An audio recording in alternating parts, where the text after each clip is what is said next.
All right. Thank you so much for checking out the show. It's the podcast featuring real recruiting stories. My name's Casey. Ayva Jordan joining me on the podcast today. One of the best recruits in the entire country. She's committed to Tennessee. One of the first athletes that have ever gotten a real request to have her on the show. Someone reached out to me via volnation.com. It's a very popular message board for Tennessee Vols fans. They reached out and said, hey, you got to have this young lady, Ayva Jordan, on the show. So I reached out, set it all up. She was so gracious, very great guest. A lot of great, interesting info that she shares in this interview. So make sure you stick around for the whole thing. I think you'll be glad that you did. This episode is brought to you by Stinnett Collision. You can reach out to them if you're in need of automotive repair. Locations in Sevier County and in Maryville. To Ayva Jordan, right after this. Sit tight. Hi, I'm Zach Stinnett, third-generation owner of Stinnett Collision. As a proud supporter of Tennessee athletics, we know that every game counts. When a collision puts you out of play, we're here to get you back in the game. Family owned since 1965, Stinnett Collision now has locations in Maryville and Sevierville. With double the space and a team of certified technicians, we'll tackle your repairs and get you back on the road in no time. Don't let a collision sideline you. Visit Stinnett Collision today. Yes, I am. So out west in Vegas. Yes. Are you in Tennessee? Yeah, I am. I'm right outside of Knoxville, so I went to Okay. UT, so big Vols fan. Mm. Okay. So I'll see you at some of the games, hopefully. Oh my gosh, yeah, absolutely, yeah, That's great. for sure. Yeah. What? I guess jumping right in. What Mhm. made you being from Vegas? What made you pick the Lady Vols? For me, I just wanted something that was different from Vegas. Here, it's the weather and I think the people is very different compared to Tennessee. When I took my visit to Tennessee, everybody was so kind, so loving, so like attentive to you. And I just wanted different scenery. I'm so used to dry, no plants. So I really wanted something that was green and nice. So that was something I enjoyed. Well, let me go ahead and tell you this. So I actually live in a town called Maryville, Uh-huh. and it's where the airport is. It's just a little beyond that. And if you keep going a little ways, you're in the Smoky Mountains. And Mm, that's a great thing. Even from campus, you're maybe an hour from yeah, that's being right nice. up in the mountains and it's fun for a quick day trip and you can see a lot of cool stuff. That's super cool. Another thing is like for me, when I retire from playing professional soccer, I want to have a farm of my own. And I noticed that Tennessee has like farms, animals, and like that's another thing that I had loved is because one of my dreams to have a farm once I retire. So that was another thing I Interesting. loved about Tennessee. Yeah. What inspired that dream being from Nevada? I think just like a realization that there's so many animals in need and so many animals that don't have homes. And I think I'm just like a animal lover, so I think I just want to love them and show them love. So I think that's where really stems from is just realizing that so many animals don't get the love that they deserve, and I kind of want to be that person to take some in and help them out. Wow. I mean, we can totally forget soccer, get on a completely different subject with this. What is your major going to be? You know I'm that doing yet? sports management right now. I don't know if I might change it, but I think I'm just gonna stick to it because it touches a little bit of everything, so it'll help me out. Cool. And the reason I Yeah. was thinking that I work in PR full time, and some Uh-huh. of our clients are like animal advocacy groups. So we Uh-huh. get in those discussions every day. Oh my goodness, that's so fun. Yeah.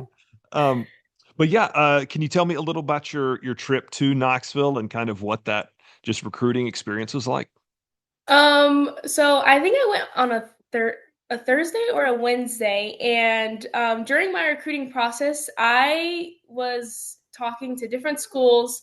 I took my visit to Tennessee, and as soon as I got on campus, like I just knew. Like I feel like everybody says that they have a feeling, and you kind of know.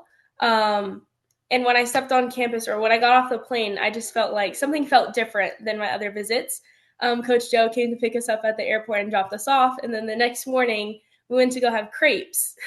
And I just think overall, it was just such a nice experience. And I was mainly the only one on that visit. I had another girl on my visit, I think when I was like a day or two in.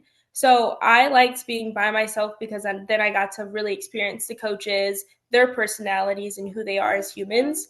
But overall, I mean, I loved my visit. It was amazing.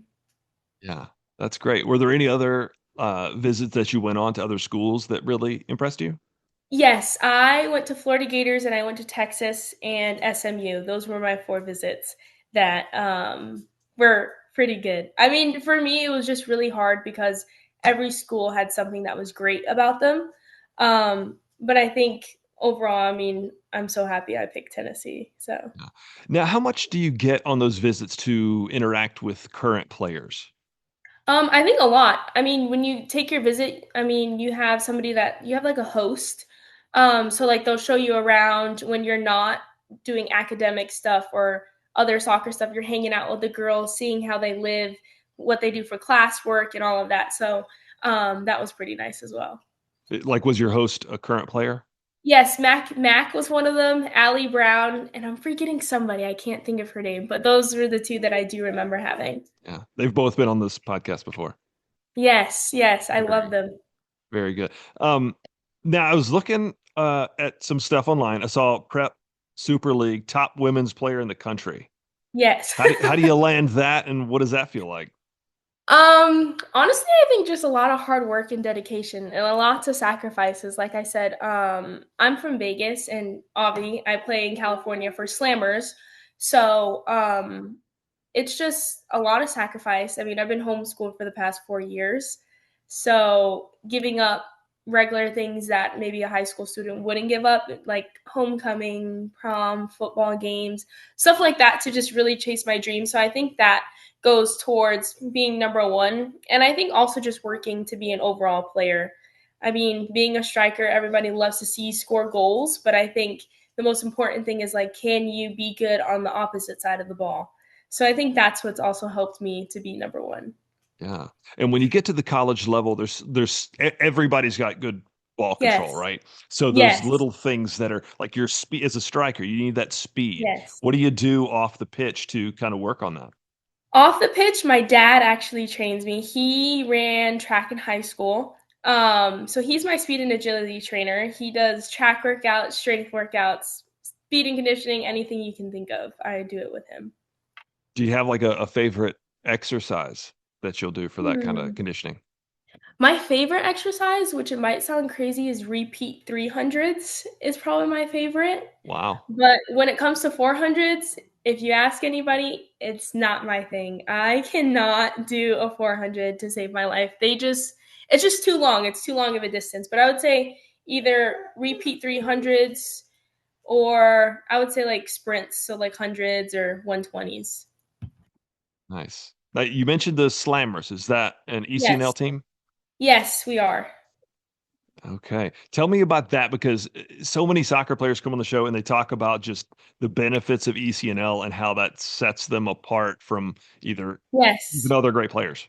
Yes, I think the biggest benefit is just the competition, like the competitiveness from different conferences. And I also think when it gets to playoffs, I mean, it's like you lose or you win or go home. Like you lose, you're out. Like it's like life or death in those situations. And I think it also prepares you for college because it puts you in a position to realize that like everything you've worked for, like you have to perform now. Like now is the time. The training sessions, the games that you guys have prepped for playoffs, it really prepares you for college. And that's why I think that ECNL is probably the most competitive league to play in because there's so many talented girls across the board. And it's just great competition overall. Yeah. Now, when are you going to move to Knoxville? Do you know that? I moved January 15th. Oh, wait. So So, you're about to enroll soon. yeah, very soon. Okay. Well, and the reason I'm asking is because obviously you'll know in the summertime there's Yes. different leagues, and here locally our Mhm. ECNL team is FC Alliance, Yes. and they Yes. play in the WPSL. Hmm. What would be your plan even this coming summer to get some competitive action? I think whatever's on the table. I think whatever's the best opportunity or best thing for Ava in the moment. I'm just gonna take that chance. Whatever's Yeah. best. Well, this is me lobbying for you to play for 865 Alliance. Um, I do the announcing for them, and it's so much fun in Yeah, the summertime. And it's like, yeah. I think every player on the team was a college soccer player this past Yeah. season. So, Oh wow. Wow. So I'll definitely have to look at that and look into Yeah. it. Yeah, several Lady Vols were on the team, and Oh, wow. um, I definitely might have to do that. yeah, You said it's the summertime? yeah. Summertime is just it's a WPSL, so it's basically like May, June, maybe a couple weeks of July, and they'll play Mhm. 8, 9 games, and Oh. just a lot of fun. It's essentially a college summer league. Yeah, it sounds fun. Yeah. Wow. Yeah, I'm definitely gonna have Um, to play in it. what is your national team experience? Um, I've been blessed and fortunate enough to be in the national team cycle since U15 year. My first ever camp was CONCACAF in Florida. And then U16 cycle, I was in the whole cycle. Then the U17 cycle, I was a little bit in and out. And now I recently went to a camp with U18, U19 in Fort Lauderdale. So I think just with my national team experience, I realized that everybody's journey is so different. Like one minute you might be in the cycle completely, next minute you might be rocky, or you might not even be in at all. So I think like the biggest thing for me was realizing that like, hey, like maybe right now isn't your opportunity for a reason. And I think you just have to realize that like you have to keep working and you can't give up just because of one not national team call up. But I think from national team experience wise, I've met such a good group of girls, like amazing people, people that I wouldn't have even connected with because I wouldn't know them. So I think besides soccer, national team has brought me to some really good people. Great. And you mentioned playing pro eventually, so I'd imagine you've got some pretty high aspirations. Yes. Yes. That's great. That's great. Yeah. I'm certainly looking forward to seeing you with. Have you met Jayla Blue yet? Yes. Actually, we have like a group chat of like all our Lady Vols. I unfortunately wasn't able to make it to our class visit because I was training with Louisville at the time. So like we've connected, but I haven't like officially met her yet, but I'm super excited. Yeah. Yeah. Well, she's a goal scorer as well, and I was like, man, Hmm. Ava and Jayla gonna get up there, put in the back of the net. Yeah, it'll be a fun one to watch. Yeah. So I like to ask folks what's something that very few people know about you, but I think we already learned about your farming. um, I would say I used to play basketball actually, but then I think I just fell in love with soccer. Like soccer was my thing. But yeah, that's one thing I don't think too many people know about me is I did play basketball for a while, but I gave it up to chase my dreams. So Yeah. And one question everybody does get. Share with yes. me an unforgettable sports memory. So something that when you're old and gray, you can close your eyes and picture perfectly. I think I think for me, it was definitely this past summer winning the national final. And I say that because I think it was like 2 or 3 years ago, we had lost to Solar in the final, and the score was 6-5. I had a hat trick and an assist. And after that game, I had just felt like I gave everything and we didn't win. So after that game, I was questioning myself, like, am I enough? I contemplated quitting soccer. Like, I was just in a really dark spot.